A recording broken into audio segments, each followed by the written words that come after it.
চোখের পানি বর্ণহীন, কিন্তু ভালোবাসার চোখের পানি অমূল্য সম্পদ। চলে যায় বসন্তের দিন। বসন্তের দিন চলে গেলে কি আসে?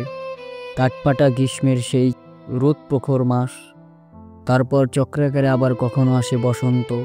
মানুষের জীবনও ঠিক এমন একটি চক্রাকার বৃত্তের মধ্যেই আবদ্ধ। ঘূর্ণায়মান এই চক্রের আবর্তনে কখনো কখনো আসে বসন্ত, আবার ধীরে ধীরে চলেও যায় বসন্তের এই দিন। চলে যায় বসন্তের দিন হুমায়ুন আহমেদের বিখ্যাত হিমু সিরিজের একটি অন্যতম গল্প। হিমুর প্রতিটি গল্পের মতো এটিও এক বসাতে নির্বিচ্ছিন্ন এক ঘরে পড়ে ফেলার মতো গল্প।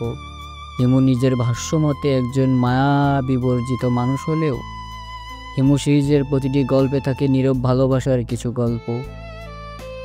মানুষের প্রতিটি মানুষের যে টান, সমাজের অন্ধকারে বর্তমান বাস্তবতা, কখনো হাস্যরসে ভরা, কখনো গভীর মমতায় বেড়ে ওঠা প্রতিটি দৃশ্যপট।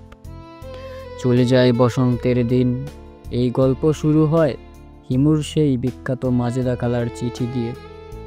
নিজের ছেলে জহিরকে কি করে সস্তা ধরনের মেয়েদের ফাঁস থেকে নিজেকে রক্ষা করবে সেই বিষয় আনার জন্য তিনি প্রাণপণ চেষ্টা করে। সাহায্য চেয়ে হিমুর কাছে চিঠি লেখে মাজেদা খালা।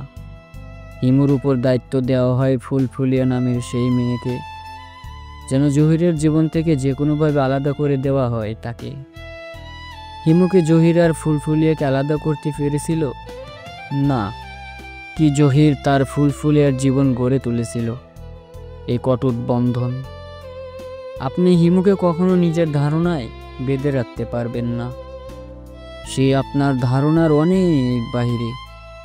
তাকে আপনি মায়াই বাঁধতে পারবেন না, অথচ দিন শেষে দেখবেন আপনি ধরা পড়ে গেছেন হিমুর কাছে। হিমু নামক সেই অদ্ভুত চরিত্রের মায়াই সীমা ডোরে।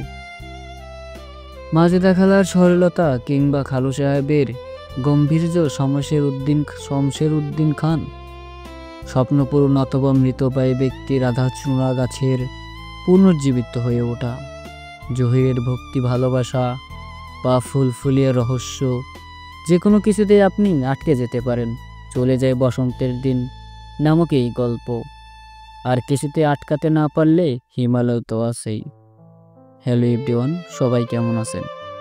আপনাদের জন্য নিত্য নতুন গল্প নিয়ে আমি আপনাদের মাঝে নিত্য নতুন হাজির হতে চাই।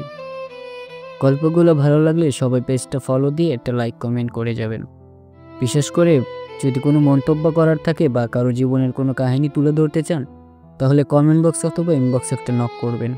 সবাই ভালো থাকবেন পরবর্তী ভিডিওর জন্য। ধন্যবাদ।